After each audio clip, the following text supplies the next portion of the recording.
Hello, welcome back to the channel of CSC Gurukul, and today we will take your session number 4 of the biodiversity. तो biodiversity में हमारा जो topic था वो था species richness. ठीक है, हम वही पढ़ने जा रहे थे। देखो, स्पीसीज रिचनेस की बात करें कि स्पीसीज नंबर ऑफ स्पीसीज कितनी है किसी भी पर्टिकुलर बायो या इकोसिस्टम में। ठीक है, रिचनेस का मतलब होता है कि डेंसिटी कितनी है कुल मिला के। ठीक है, अब इसको हम कैसे डिवाइड करते हैं? इसको हम तीन भागों में डिवाइड करते हैं। तो पहली होती है आपकी अल्फा, दूसरी होती है आपकी बीटा, तीसरी होती है gamma. Alpha, beta and gamma. ठीक है, अब जो ये अल्फा बीटा गामा जो ये टर्म है ना, ये इंट्रोड्यूस की गई थी पहली बार आर.एच. व्हिटेकर के द्वारा, क्योंकि इन्होंने डिस्क्राइब किया था स्केल ऑफ बायोडाइवर्सिटी। क्यों? बायोडाइवर्सिटी की एक स्केल्स होती है।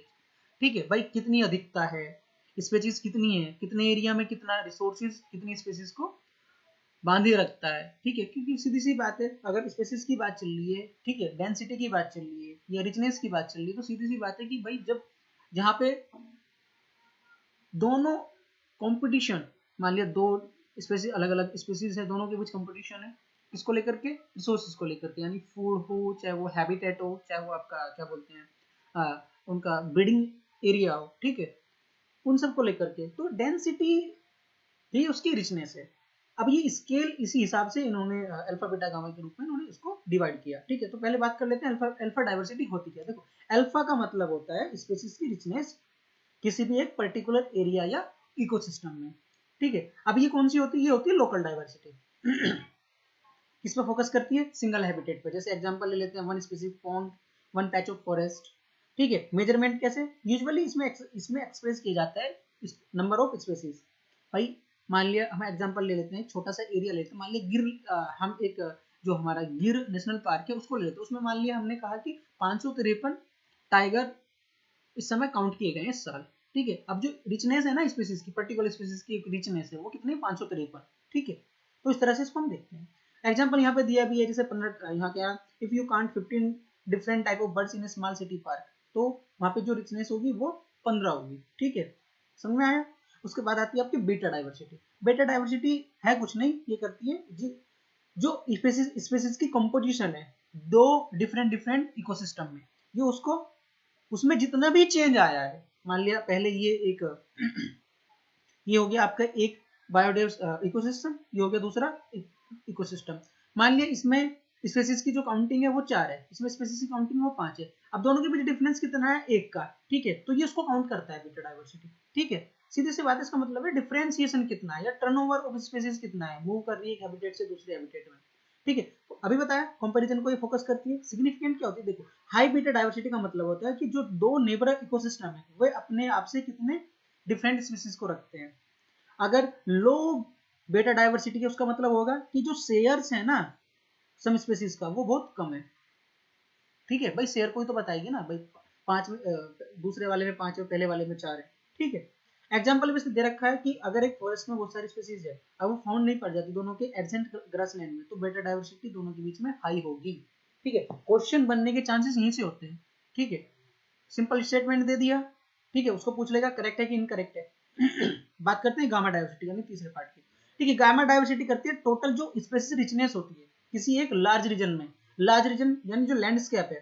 ठीक है, अब ये क्या है? ये बाय प्रोडक्ट होता है आपका अल्फा बायोडाइवर्सिटी का और बीटा बायोडाइवर्सिटी के बीच का, क्योंकि इसका रिलेशनशिप क्या है? Gamma is equal to alpha multiply by beta.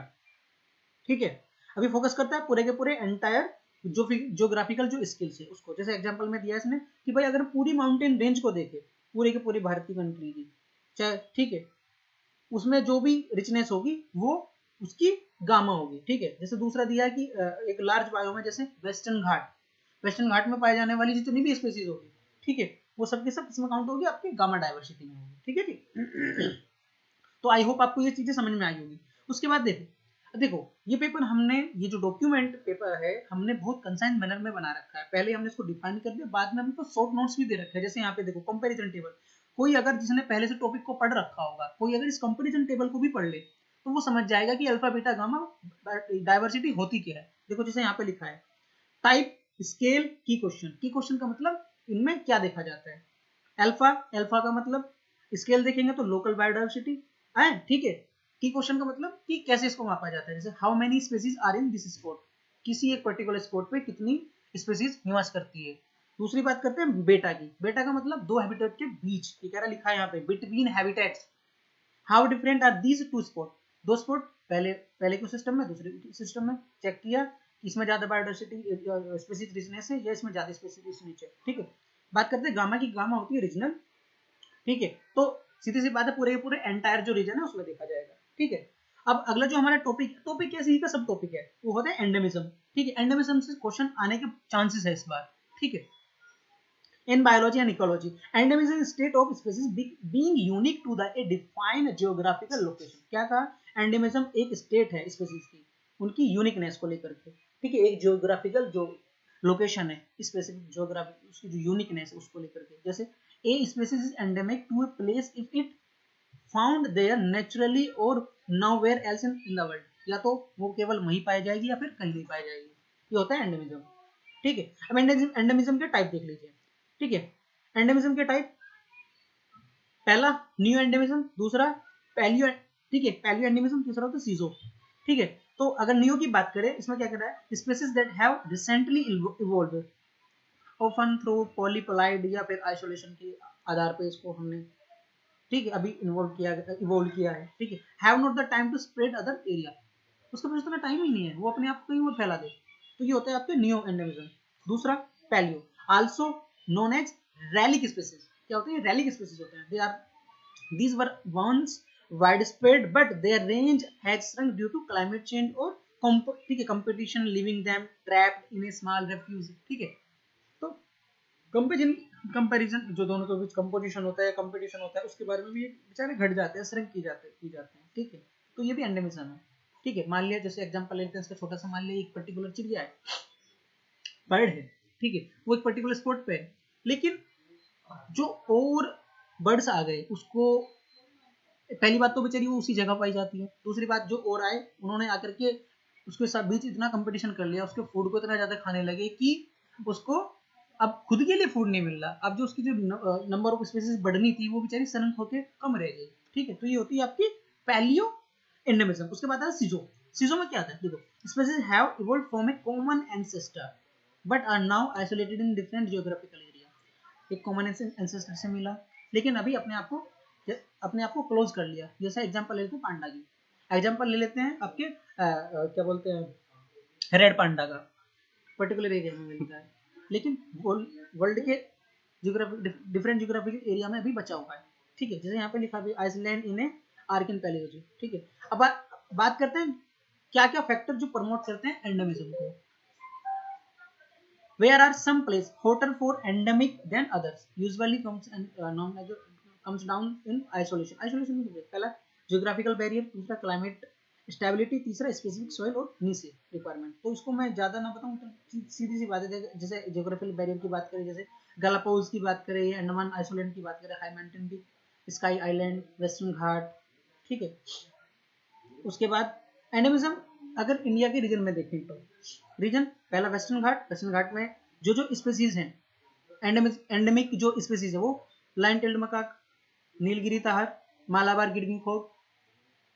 बहुत बार क्वेश्चन पूछा है नीलगिरी ताहर पे, ये तो यूपीएससी का फेवरेट है भाई। दूसरा हिमालयाज में सोना लिपर्ड काउंटिंग हुई है अभी 2024 में। Himalayan Monal, Himalayan musk deer, इससे क्वेश्चन पूछता है 2022, 23, 24, 25 सब में पूछा है। इंडो बर्मा, लीफ डियर, ठीक, एनामाइट, स्ट्रिप रैबिट, अभी तक इसमें क्वेश्चन नहीं पूछा एनामाइट स्ट्रिप रैबिट पे।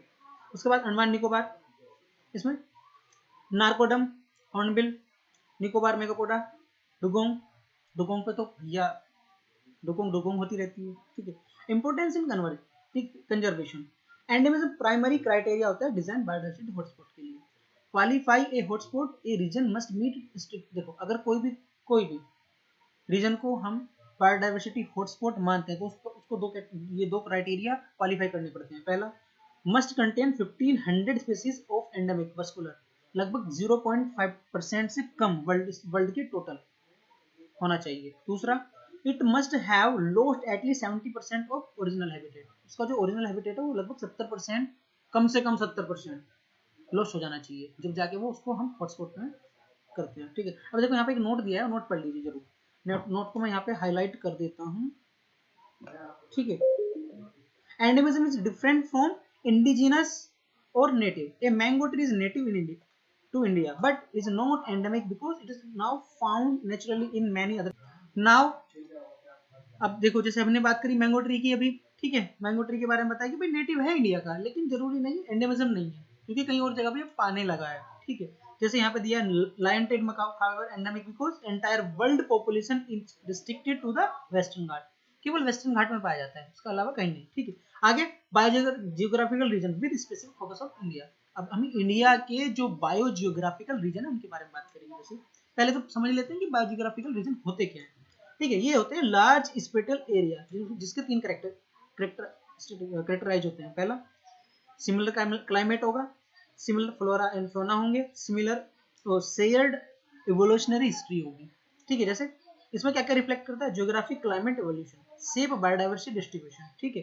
जैसे अब ये जो कॉन्सेप्ट है ये रूट किया गया था biogeographical Alfred Russel wallet, father of geography, ठीक है, इनके द्वारा।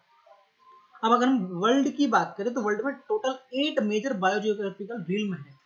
ये किसका ये डेटा किसने बताया, WWF क्लासिफाई, उसने क्लासिफाई किया है इनको, ठीक है। जैसे यहाँ पे देखो पहला है ये सबके सब देखो लिखा हुआ है नाम, 1 2 3 4 5 6 7 8, ठीक है। पैलियाट्रिक, इंडोमलाय, एफ्रोजिकल और आपके एस्ट्रोलियन, ठीक है। ये रहा ऑस्ट्रेलियन, इंडोमलाय, ज्योग्राफिकल, पेट्रिक, टाइग्रस, ओसानिया, अंटार्कटिका, नेक्टिक, नियोट्रोपिक। 8 के 8 हो गए, देखो 1 2 3 4 5 6 7 8, ठीक है जी। अब देखो ये हमने जो बना रखा है आपका चार्ट बना के दिया है, इसमें देखो पहला नेक्टिक नॉर्थ अमेरिका को ये कवर करता है मेजरली, ठीक है। Example north American landscape, image में हमने दिखाया अभी। उसके बाद है नियोट्रॉपिकल, साउथ अमेरिका को कवर करता है, साउथ अमेरिका रेन फॉरेस्ट को सबसे ज्यादा ये इसका एग्जांपल दे रखा है, ठीक है। पैलियाट्रिक यूरोप प्लस नॉर्थ एशिया, ठीक है। इसमें दिखा है स्टेपीज, यूरेशियन स्टेपीज जो है इसके एग्जांपल है, ठीक है। एफ्रोट्रॉपिकल सब सहारा अफ्रीका, इसमें अफ्रीकन जो सवाना है, ठीक है, उसको लेकर के।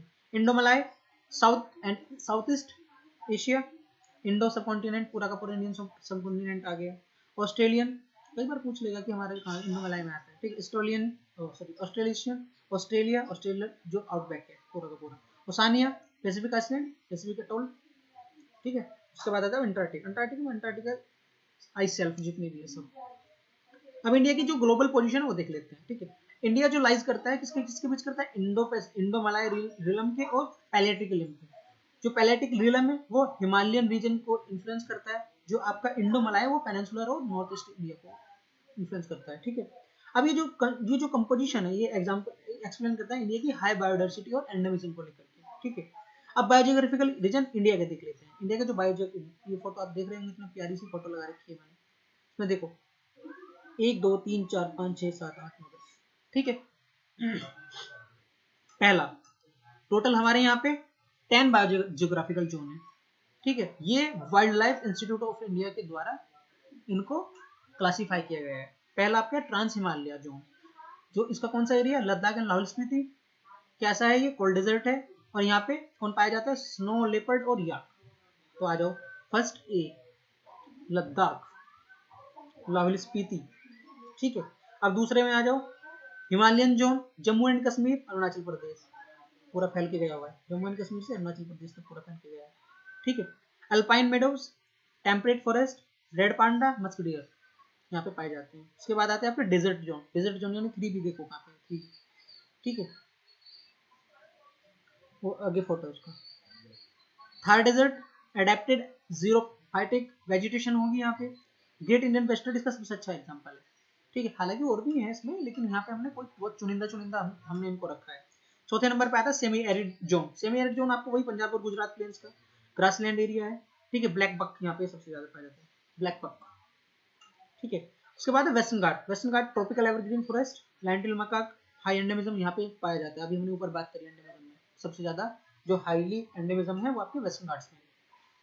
6 नंबर पे आता है दक्कन पेनिनसुला, ठीक है। ये देखो ये नॉर्थ ईस्टर्न घाट, सेंट्रल ईस्टर्न घाट, नीलगिरी, साउथ वेस्टर्न घाट, ठीक है। दक्कन प्लेटू में सेंट्रल इंडियन प्लेटू पूरा का पूरा ड्राई डिसिडिस फॉरेस्ट है, टाइगर और गोर यहाँ पे पाए जाते हैं।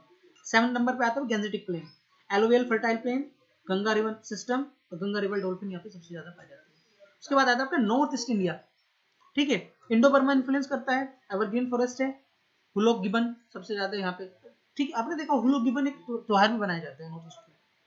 आइसलैंड, आइसलैंड में आपके Andaman Nicobar, coral reef barrier यहाँ पे है, निकोबार मेगापोर्ट यहाँ पे सबसे ज्यादा पाया जाता है। उसके बाद 10वें नंबर बात करो टोटल कोस्ट, कोस्ट हमारी जो कोस्ट लाइन है 70,500 किलोमीटर की हमारी कोस्ट लाइन है।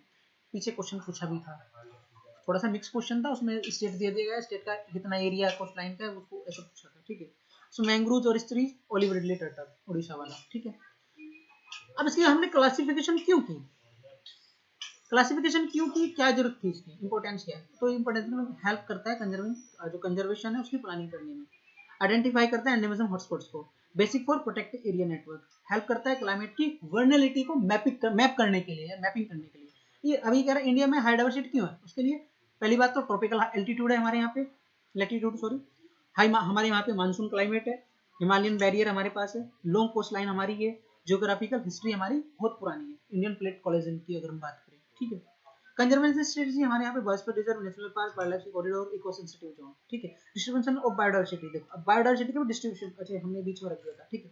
ग्लोबल अगर डिस्ट्रीब्यूशन को देखें हम, तो मैंने देखो यहाँ पे ये बहुत प्यारा फोटो बना के यहाँ पे लिखा हुआ है, हिमालय, इंडो बर्मा, ठीक है, वेस्टर्न घाट, सुंदरबन, सुंदरलैंड, ठीक है। देखो यहाँ पे कितने टोटल कितने बना रखे हैं हमने नंबर, टोटल 36 है, ठीक है। पैटर्न की बात करें तो हायर जो होता है इक्वेटर के पास होता है, ट्रॉपिकल रीजन टेम्परेट रीजन से बड़ा होता है, फॉरेस्ट डेजर्ट से ज्यादा होते हैं, ठीक है, ठीक है भाई। बायोडाइवर्सिटी में ये तो होगा, जो सबसे ज्यादा बायोडाइवर्स रीजन है वो है आपके Amazon basin, Congo basin, south east Asia, total 36 bio, ठीक है, बायोडाइवर्सिटी हॉटस्पॉट है वर्ल्ड वाइड, हमने यहाँ पे लिखा है। अगर नेशनल डिस्ट्रीब्यूशन को देखें इंडिया का, इंडिया में टोटल 4 है, हिमालय, इंडो बर्मन, वेस्टर्न घाट और सुंदरलैंड, एक बार इसको देते हैं, ठीक है। अब richest region in India, India में अभी हमने बात करी वेस्टर्न घाट, नॉर्थ हिमालय, अंडमान, यहाँ पे हाई रेनफॉल होती है, आइसोलेशन ज्यादा है, इंडोमलियन इन्फ्लुएंस करता है, एल्टीट्यूड, ठीक है, एल्टीट्यूडनल वेरिएशन हिमालय में सबसे ज्यादा है, आइसलैंड एंडेमिज्म हमारे यहाँ पे, ठीक है।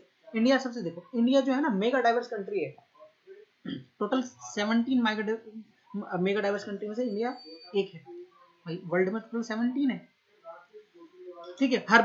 Harbour high biological diversity and large number of endemic species हमारे यहाँ पे इंडिया पास, टोटल 2.4% अर्थ का लैंड एरिया इंडिया के पास है, 78% हमारे यहाँ पे ऑल रिकॉर्डेड स्पीशीज पाई जाती है globally, include many unique plant of animal हमारे यहाँ पे पाई जाता है। की फैक्ट में आपको सीधा सीधा पढ़ सकते हो, ठीक है, जैसे यहाँ पे लिखा है 1027 कितना हो गया, एक 10 लाख से ऊपर नहीं, हाँ 1,02,718 स्पीसीज हमारे यहाँ फियोना की है, 45,000 हमारे यहाँ पे प्लांट्स हैं से ज्यादा ओवर की लिखा है ना। उसके बाद 36 बायोडाइवर्सिटी हॉटस्पॉट्स में टोटल 4 हमारे यहाँ पे पाए जाते हैं, ठीक है। फॉरेस्ट कवर एरिया हमारे यहाँ पे 24 से 23.4 से 24% हमारे यहाँ पे लैंड एरिया है फॉरेस्ट का, ठीक है। अभी हमने ऊपर बात करी थी हिमालय, ठीक है। अब देखो बायोडाइवर्सिटी हॉटस्पॉट के बारे में हमने ऊपर पढ़ लिया, ठीक है। अब ये थोड़ा सा यहाँ पे मैंने डिटेल में दिया, उनकी लोकेशन, उनके इंपोर्टेंट पार्ट जो पार्क है उनके बारे में, ठीक है। तो यहाँ पे हमने लिखा है, चलो इसको पढ़ लेते हैं, ठीक है। Location north India, Himalaya north India में स्ट्रेचिंग करता है जम्मू कश्मीर से हिमाचल प्रदेश, उत्तराखंड, सिक्किम, अरुणाचल प्रदेश एंड जो भी नेबरिंग कंट्रीज है उनको, अभी ऊपर हमने उनको केवल वहाँ पे रेफरेंस लिया था, यहाँ पे उनको डिटेल में पढ़ रहे हैं, ठीक है। Important park Nanda Devi national park, Namdapha national park, Kanchenjunga national park, valley of flower national park, ठीक है। इकोसिस्टम कैसा, एलोवियल ग्रासलैंड है, सब ट्रॉपिकल फॉरेस्ट है, लोअर एलिवेशन है, टेम्परेट फॉरेस्ट यहाँ पे पाया जाता है, अल्पाइन मेडो, हाई एल्टीट्यूड डेजर्ट, भाई हिमालय है ना हाई एल्टीट्यूड होगा, इसके की फीचर क्या देखो, one of the high longest mountain world की है, क्लाइमेट वेरिएशन होगा, लीडिंग डाइवर्स इकोसिस्टम होगा, 10,000 प्लांट स्पीसीज है, लगभग 3160 इसमें से लगभग कितनी 3,160 एंडेमिज्म है, एंडेमिक है, rich fauna flora, snow leopard, Bengal tiger, red panda, one horn rhino, Ganga river dolphin, riverine habitat सबसे ज्यादा है। हॉटस्पॉट की बात करें तो केडल वाटर सोर्सेज है हमारे यहाँ पे, रिवर गंगा की बात करें, ब्रह्मपुत्र की बात करें, ठीक है। नेक्स्ट आता है आपका दूसरा आता है इंडो बर्मा रीजन, लोकेशन बात करें north eastern India, including part करता है आपके अरुणाचल प्रदेश, नागालैंड, मणिपुर, मिजोरम, और एडसेंट करता है इंडो बर्मा के रीजन को, जो इंडो बर्मा वाला एरिया है। इंपोर्टेंट पार्क की अगर हम बात करें, केबुल लमचाओ नेशनल पार्क वर्ल्ड का ओनली फ्लोटिंग नेशनल पार्क है, ध्यान रखना। डंपा रिजर्व फॉरेस्ट, तो टाइगर रिजर्व, मानस टाइगर नेशनल नेशनल पार्क भी है, टाइगर रिजर्व भी है, ठीक है। इकोसिस्टम ट्रॉपिकल एंड सब tropical forest, river valley, fresh water ecosystem है यहाँ पे, ठीक है। की फीचर में देखो, नामदफा नेशनल पार्क अरुणाचल प्रदेश में सबसे ज्यादा हर्बोर्स है, लगभग 10,000 प्लांट्स और 1,400 एनिमल स्पीसीज अकेली इस एरिया में पाई जाती है, ठीक है। क्योंकि वर्ल्ड का नॉर्थ ईस्ट मोस्ट है ना भाई। Eravalli dolphin, diverse bird life बहुत सारी है। वेस्टर्न घाट की बात करें, लोकेशन अभी हमने बात, लोकेशन पेनिनसुलर इंडिया, इसमें महाराष्ट्र, गोवा, कर्नाटक, केरला एंड तमिलनाडु से होते हुए जाती है। Important park, Silent Valley National Park, Periyar National Park, Bandipur National Park, Agasthyamalai National Biosphere Reserve, ठीक है। UNESCO world heritage site Western Ghat में 39 क्लस्टर में, देख लीजिए आप, ठीक है।